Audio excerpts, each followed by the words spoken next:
இன்றைய தினத்தில் இனி இதுவரை இன்று பகுதியில் செய்திகளை சுருக்கமாக பார்க்கலாம். இலங்கை சிறையில் உள்ள தமிழக மீனவர்களை விடுவிக்க நடவடிக்கை எடுக்க வேண்டும் என பிரதமர் மோடிக்கு முதலமைச்சர் ஜெயலலிதா கடிதம் எழுதியுள்ளார். ராமேஸ்வரம் மீனவர்கள் 16 பேர் நேற்று சிறைப்பிடிக்கப்பட்டிருப்பதையும் குறிப்பிட்டுள்ள அவர், இலங்கை சிறையில் உள்ள 73 மீனவர்களையும் 101 மீன்பிடி படகுகளையும் விடுவிக்க நடவடிக்கை எடுக்க வலியுறுத்தியிருக்கிறார்.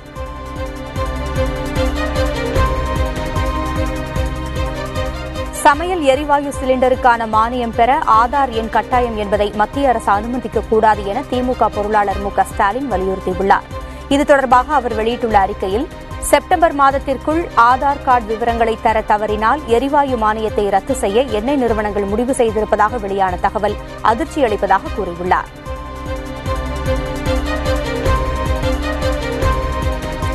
தமிழகம் உள்ளிட்ட தென் மாநிலங்களில் 10ற்கும் மேற்பட்ட பான் மசாலா தயாரிப்பு நிறுவனங்களும் அவற்றின் விநியோகஸ்தர்களும் 100 கோடி ரூபாய் அளவிற்கு வரி ஏய்ப்பு செய்திருப்பது தெரியவந்துள்ளது. வரி ஏய்ப்பு குறித்து வந்த புகாரை அடுத்து தமிழகம், ஆந்திரா, தெலங்கானா உள்ளிட்ட 3 மாநிலங்களில் 10 நிறுவனங்களுக்கு சொந்தமான 30 இடங்களில் வருமான வரித்துறையினர் இன்று ஆய்வு மேற்கொண்டனர். திருவள்ளூர் மாவட்டத்தில் சட்டவிரோதமாக பான் மசாலா மற்றும் குட்கா தயாரித்த நிறுவனங்களின் மீது கடும் நடவடிக்கை மேற்கொள்ளப்படும் என உணவு பாதுகாப்பு அதிகாரி முத்துக்குமரன் தெரிவித்துள்ளார்.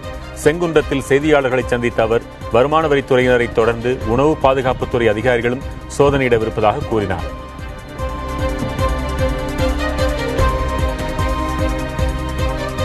சேலத்தில் பல்வேறு கடைகளில் அதிகாரிகள் மேற்கொண்ட சோதனையில் பல லட்சம் ரூபாய் மதிப்பிலான புகையிலைப் பொருட்களை பறிமுதல் செய்ததுடன் 2 கடைகளுக்கு சீல் வைத்தனர்.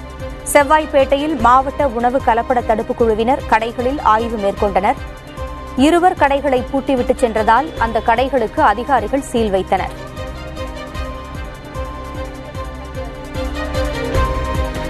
மதுரை கொண்டையம்பட்டியில் 3 பேர் உயிரிழக்க காரணமான கல்குவாரியின் உரிமத்தை மாவட்ட ஆட்சியர் தற்காலிகமாக ரத்து செய்துள்ளார். வெடிவைக்கும் பணியில் ஈடுபட்டிருந்த போது கற்கள் சரிந்து 3 தொழிலாளர்கள் உயிரிழந்தது தொடர்பாக கல்குவாரியில் மதுரை தொழிலாளர் நலத்துறை அலுவலர் சாந்தி, வருவாய் கோட்டாட்சியர் செந்தில்குமாரி, வாடிப்பட்டி வட்டாட்சியர் திருமலை ஆகியோர் ஆய்வு நடத்தினர்.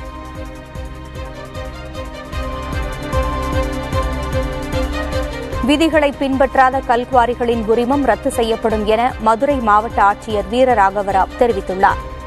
மாவட்டத்தில் உள்ள அனைத்து குவாரிகளையும் கனிம வளம், வருவாய், காவல்துறை ஆகிய துறையினர் ஆய்வு செய்ய அவர் உத்தரவிட்டுள்ளார். முன்னதாக கொண்டையம்பட்டி கல்குவாரியில் உயிரிழந்த 3 பேரின் குடும்பத்திற்கு தலா 5 லட்சம் ரூபாய் நிதி உதவி அறிவிக்கப்பட்டது. ஐஎஸ் பயங்கரவாத அமைப்புடன் தொடர்பு இருப்பதாக கைது செய்யப்பட்ட முசுருதீனின் குடும்பத்தினர் எந்த நேரத்திலும் விசாரணைக்காக மேற்கு வங்கத்திற்கு அழைத்துச் செல்லப்படலாம் என காவல்துறையினர் தெரிவித்துள்ளனர். இதற்கிடையில் முசுருதீன் தனியாக செயல்பட்டதாகவும் தமிழகத்தில் ஐஎஸ் பயங்கரவாத அமைப்பு காலூன்றவில்லை என்றும் காவல்துறை வட்டாரங்கள் தெரிவிக்கின்றன. ஐஎஸ் பயங்கரவாத அமைப்புடன் தமது கணவருக்கு தொடர்பில்லை என முசுருதீனின் மனைவி ஷாயிரா தெரிவித்துள்ளார். திருப்பூரில் செய்தியாளர்களிடம் பேசிய அவர், பாதுகாப்பிற்காக வீட்டில் கத்தி வைத்திருந்ததாகவும் வங்கி பண பரிவர்த்தனைக்காக லேப்டாப் பயன்படுத்தி வந்ததாகவும் கூறினார்.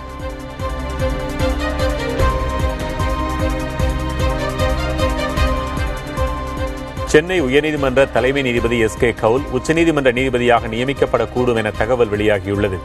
உச்சநீதிமன்ற நீதிபதிகள் நியமனம் தொடர்பான கொலிஜியம் குழு பரிசீலித்து வரும் பெயர்களில் கவுலின் பெயரும் இடம்பெற்றிருப்பதாக தெரியவந்துள்ளது. தற்போது உச்சநீதிமன்ற நீதிபதியாக இருக்கும் இப்ராஹிம் கலிஃபுல்லா வரும் 22ஆம் தேதி ஓய்வு பெறவுள்ளார்.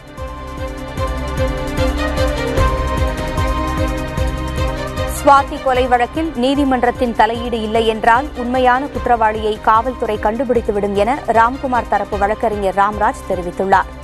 பல்வேறு நெருக்கடிகள் காரணமாகவே காவல்துறையினர் உண்மையான குற்றவாளியை பிடிக்காமல் ராம்குமாரை கைது செய்திருப்பதாக அவர் கூறினார். ஸ்வாதி கொலை வழக்கில் சாதி மதத்தை புகுத்துவது கண்டிக்கத்தக்கது என பாரதிய ஜனதா கட்சியின் தேசிய செயற்குழு உறுப்பினர் இல கணேசன் தெரிவித்துள்ளார். மதுரையில் செய்தியாளர்களை சந்தித்த அவர், உண்மை குற்றவாளியை கண்டுபிடித்து தண்டனை வழங்க வேண்டும் என கேட்டுக் கொண்டார்.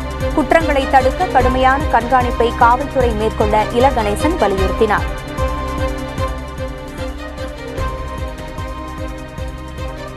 நுகர்பொருள் வாணிபக் கழக பணியாளர்களுக்கு இணையாக ஊதியம் வழங்க வேண்டும் என வலியுறுத்தி தமிழ்நாடு அரசு நியாய விலைக்கடை பணியாளர் சங்கத்தினர் மாவட்ட தலைநகரங்களில் ஆர்ப்பாட்டம் நடத்தினர். மக்களுக்கு வழங்கப்படும் பொருட்களின் அளவு குறையாமல் இருக்க பொருட்களை பொட்டலமாக தர வேண்டும் என்றும் அவர்கள் வலியுறுத்தினர்.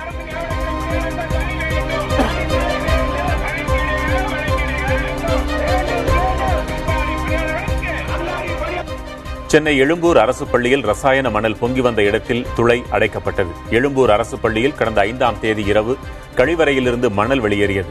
பள்ளியின் அருகே மெட்ரோ ரயில் சுரங்கப் பணிகள் நடைபெற்று வரும் நிலையில் சுமார் 1.5 டன் ரசாயனம் கலந்த மணல் வெளியேறியது. மணல் வெளியேறிய துளை கண்டறியப்பட்டு இன்று கான்கிரீட் கலவையால் அடைக்கப்பட்டது.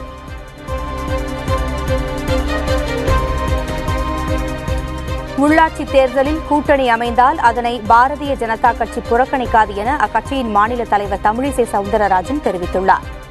கூட்டணிக்காக காத்திராமல் உள்ளாட்சி தேர்தலில் அதிக இடங்களில் போட்டியிட்டு வெற்றி பெறுவதற்காக தனித்து போட்டியிடும் பணிகளை பாரதிய ஜனதா கட்சி மேற்கொண்டு வருவதாகவும் அவர் கூறினார்.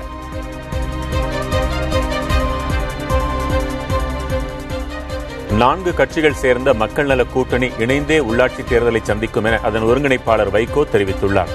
திருப்பூரில் நடைபெற்ற மதிமுக செயல் வீரர்கள் கூட்டத்தில் கலந்து கொண்ட அவர் தமிழகத்தில் உளவுத்துறையினர் திறம்பட செயலாற்ற வேண்டும் என்றும் அதேவேளையில் வேலை தேடி தமிழகத்திற்கு வருவோரை தொந்தரவு செய்யக்கூடாது என்றும் கேட்டுக் கொண்டுள்ளார்.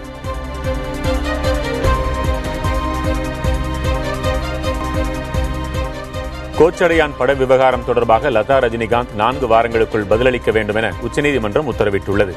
கோச்சடையான் பட உரிமை பிரச்சினையில் லதா ரஜினிகாந்த் மீது முதல் தகவல் அறிக்கை பதிவு செய்ய உத்தரவிடக் கோரி தனியார் நிறுவனம் தொடுத்த வழக்கில் உச்சநீதிமன்றம் இந்த உத்தரவை பிறப்பித்துள்ளது.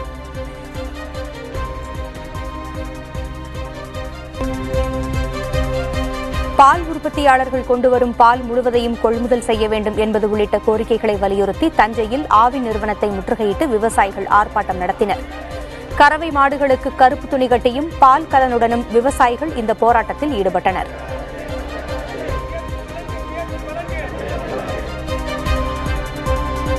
மனைவியையும் மகளையும் ஈவ் டீசிங் செய்த சில இளைஞர்களை தட்டி கேட்டவர் அடித்துக் கொல்லப்பட்டுள்ளார்.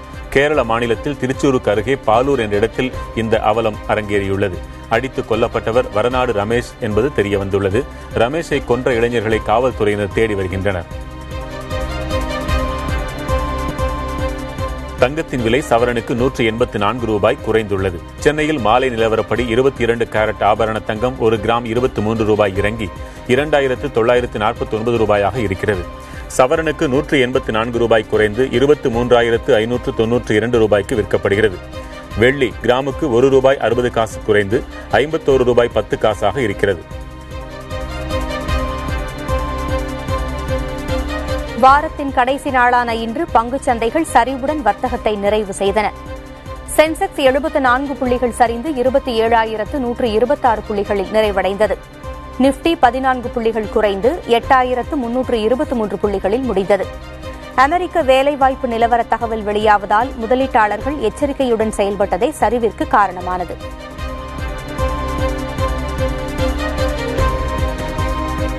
தூத்துக்குடி மாவட்டம் வில்லிசேரி கிராமத்தின் மயான பகுதியில் பிரபல தனியார் நிறுவனம் ஒன்றின் காலாவதியான சாக்லேட்டுகள் கண்டெடுக்கப்பட்டன. அந்த இடத்தில் சிதறி கிடந்த சாக்லேட்டுகள் குறித்து கிராம மக்கள் உணவு பாதுகாப்புத்துறை அதிகாரிகளுக்கு தகவல் அளித்தனர். அதிகாரிகள் வந்து ஆய்வு செய்ததில் கடந்த 2014ஆம் ஆண்டு மே மாதம் தயாரிக்கப்பட்ட சாக்லேட்டுகள் காலாவதியானதால் கொட்டப்பட்டதாக தெரியவந்தது.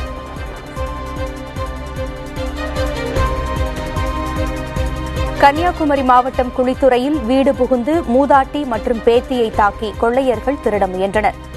கல்லூரி மாணவியான பேத்தி திருட வந்த ஒருவரின் கையை கடித்திருக்கிறார். வலி தாங்க முடியாத 2 திருடர்களும் அங்கிருந்து தப்பியோடிவிட்டனர். பின்னர் அருகில் உள்ள வீட்டில் இருந்த சிசிடிவி கேமரா காட்சிகளை சோதனையிட்டதில் 2 வீட்டில் திருடும் காட்சி கண்டுபிடிக்கப்பட்டது.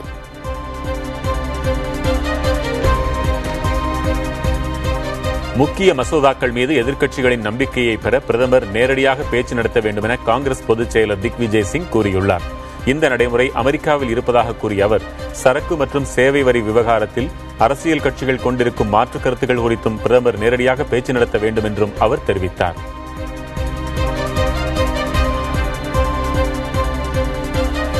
மத்திய பிரதேச மாநிலம் ஜோத்பூரில் சல்யூட் டு போலீஸ் என்ற பெயரில் காவல்துறையினரை பாராட்டி நடன நிகழ்ச்சி நடைபெற்றது. இதில் காவல்துறை அதிகாரிகளும் பெண் காவல்துறையினரும் பங்கேற்று நடனமாடினர். காவல்துறையினரின் மக்கள் சேவையையும் பாதுகாப்பு பணியையும் ஊக்கப்படுத்தும் நோக்கில் நடத்தப்பட்ட இந்த நிகழ்ச்சியில் பொதுமக்களும் உயரதிகாரிகளும் கலந்து கொண்டனர்.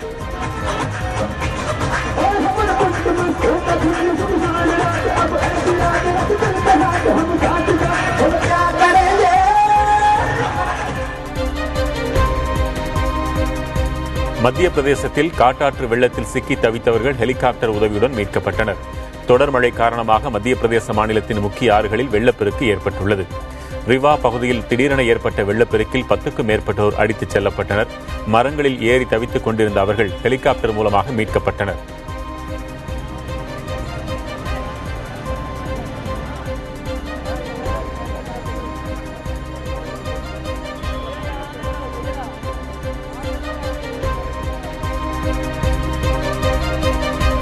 உத்தரப்பிரதேச மாநிலம் சித்தாப்பூரில் திருமண நிகழ்ச்சி ஒன்றில் துப்பாக்கியால் சுட்டு இளைஞர்கள் கொண்டாட்டத்தில் ஈடுபட்டனர். காவல்துறை அதிகாரியின் அறிவுறுத்தலை சிறிதும் பொருட்படுத்தாமல் அவர் முன்னிலையிலேயே இந்த நிகழ்வு நடந்துள்ளது. இதுபோன்ற கொண்டாட்டங்களால் உயிரிழப்புகள் அதிகரித்து வந்தாலும் அதை தடுக்க காவல்துறை நடவடிக்கை எடுக்கவில்லை என குற்றச்சாட்டு எழுந்துள்ளது.